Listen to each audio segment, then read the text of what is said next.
Hello. Welcome back to Sharks and Coffee Season 2. I am back. We are back after a year-long hiatus. And I am still slurping. You guys will have no clue as to how horrible this night has been in terms of recording the new season. I recorded 3 episodes in a row and I messed up on audio quality. That was my fault, but that has resulted in me re-recording. By the time I re-recorded, I took up all my disk space, so that has resulted in me re-recording. Here we are. So if I sound a little manic or crazy, it's because I've had 2 cups of coffee and a bunch of ice cream just to eat my feelings, and here we are. I am fat and plump and happy and wired and ready for any shark to eat me. So yes. Sorry, what an introduction. Welcome to Season 2. We gotta talk about a couple things. This episode is called Expectations, as you already know that because you clicked on it and you read the title.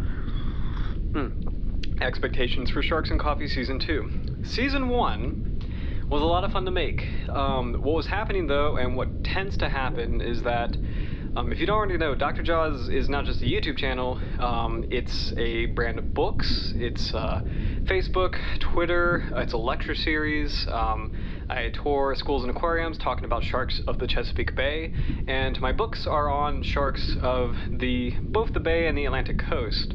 And these books are, it's a 6-book collection. But anyway, like all these projects, I'm involved in a lot of different projects. God, I'm so crazy right now. But I'm involved in a lot of different projects. And I started the Sharks and Coffee project, and I had a lot of fun with it, but it was starting to interfere with other things. The biggest thing that I've been working on is this massive bull shark book called The Bull Shark Compendium, and it just wrapped up. It's 100,000 words. It is a behemoth of a thing. It's pretty crazy.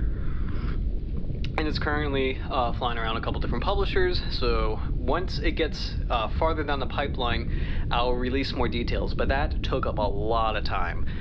And the new website, we have a new website, www.drjaws.net, as well as, again, the new lecture series, and all these things are really great. It's just, it's hard. Well, it's not hard, but I have to pick and choose what things I can balance in that kind of schedule.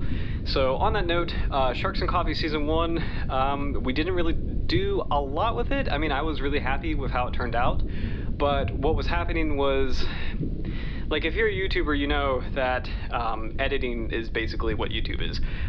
So if you're a YouTuber, you edit. And I was just kind of spending a lot of time on not only, well, like editing the first season, but then also kind of producing it, meaning like, you know, preparing all my content, picking episode topics, trying to hit a time limit, and it was a little bit more stressful and just more time consuming than intended with all that audio editing and video editing, and it looks like there's not much, but there's a couple stuff going on. So anyway, so expectations for Season 2 is that this is going to be, as manic as I sound right now, it is going to be more relaxed. The whole idea of Sharks and Coffee was that it's basically, I can be a buddy that you can play while you're making your own cup of coffee, or maybe making a cup of tea at night, or having a little bit of ice cream if you've had a terrible day like I have. That is not healthy, eating your feelings, by the way, but like, oh god. Man.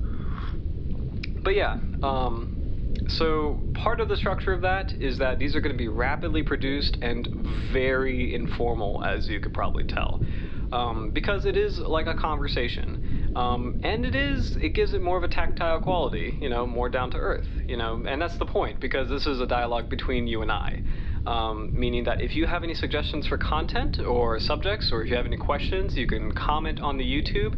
You can send me an email. That's the best way to reach me. You have to go to the Dr. Jaws website and click on contacts, and it has a nice traditional email form. That is, again, the best way to reach me. Do not try to reach me on Facebook, even though the Facebook is like massive and it seems like the best way.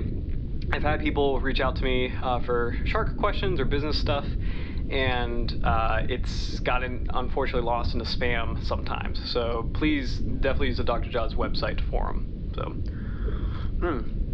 but yeah. So yeah, season 2 is going to be less structured. I am not going to cut anything out.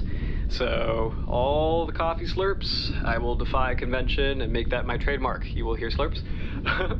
But you'll hear just honestly an honest exchange. It won't be clean. It won't be really polished. But that's kind of the point. You know, it is a real conversation. This is really me, who I am. I am a man with ideas, but in many ways I am not an authority, and then in many ways I can point people in the right direction. So, but again, it's a back and forth exchange.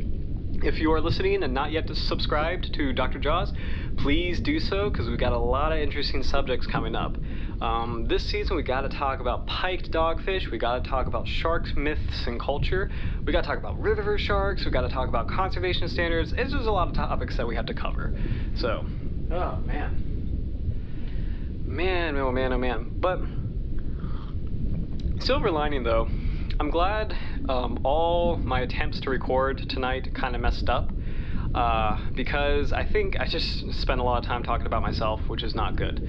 And it's kind of interesting, as any person, like I think in a leadership position, any kind of leadership position, in conservation or sharks or anything like that, and especially with shark people, there seems to be a tendency of condescendingness. And I think sometimes maybe I sound condescending. You know, it's just I get really excited about the subject, and there are a lot of things I do know, but there's a lot of things I don't know. So, but yeah, so I forget the point of that. Yeah, so if I ever do sound condescending, it's just, please know I'm just passionate about the subject, and yeah, and my mind is gone. Goodness. Oh, yeah. It's because I recorded a lot tonight and just focused too much on my own brand. Focused too much also on, I mean, this is interesting, the relationship between the content creator, whether that be a writer or a filmmaker, and then the audience. But that is an interesting relationship because we are both connecting on an interesting level. And that's kind of what these podcasts or videos or, you know, audio adventures will explore, is the fact that even though I'm like the presenter, that doesn't mean I'm like the originator of these ideas per se. It means I'm seeing something in the world that I think is really meaningful and interesting, and that if you like it, I mean, you're also seeing that thing that I'm seeing, right? It's sort of maybe the philosophy of art, really. You know, it's like, what is it about this thing that we are connecting on?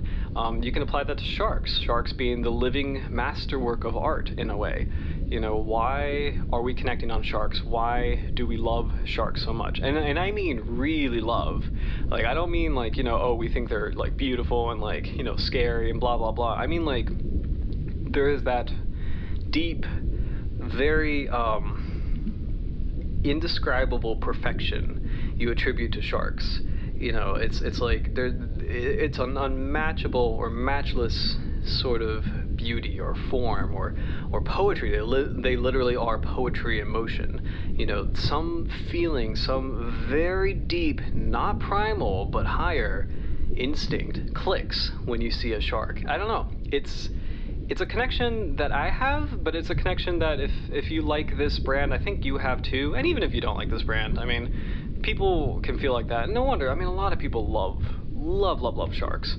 But there is something special about them. There is something intangible and multidimensional, and that's why I like to personally approach everything with multidimensionality. So I mix art, science, philosophy, and ocean lore and culture into a comprehensive presentation of a bunch of different shark species.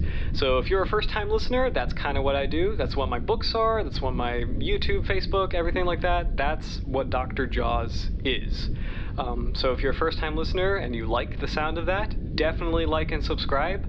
That helps get more shark videos, honestly.